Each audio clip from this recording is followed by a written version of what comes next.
Hi, Steve here. Thank you for joining me today on the Panoramic Travels YouTube channel. What dumb thing did I do and should have known better? Well, we live in the suburbs with a homeowners association that only allows an RV to be parked in the driveway for up to 48 hours a month. So Harvey the RV is usually parked at an outdoor storage lot 3 miles from our house. I left Harvey without running or driving it for 2.5 months. Yes, for 10 weeks. It was kind of out of sight, out of mind. So what happens to the car battery and the house batteries when the vehicle isn't run for 10 weeks? Let's start with the car battery. As I think I've mentioned before, if you don't start a Ram ProMaster for a few weeks, the battery will discharge to the point that you'll have to jump the vehicle. Ram service personnel have confirmed this. Apparently it's true for a lot of makes and models of cars. Personally, I think it's a design flaw, but it is what it is. Typically, we'll drive to the outdoor storage lot every few weeks and take it for a drive. But since we left it for 2.5 months, the vehicle battery had discharged to the point that once we jumped it, I could only drive about half a mile before everything powered down and I had to coast onto a side street without power steering or power brakes.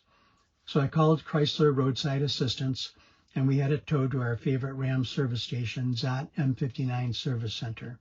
They replaced the battery free of charge since it was still under warranty. Okay, now let's talk about the house batteries.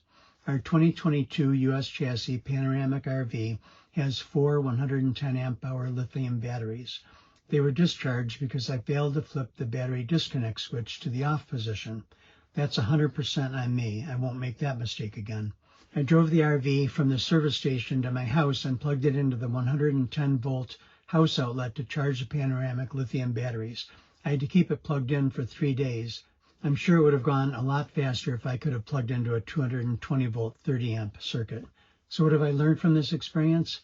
Be more vigilant about running the vehicle every few weeks, not only for the sake of the vehicle battery, but also for the house batteries. I'm looking into installing a vehicle battery disconnect switch, which might mean that I won't have to jump the ProMaster in the future. And finally, I'll put the Panoramic house battery disconnect switch in the off position if I'm going to leave the vehicle for an extended amount of time.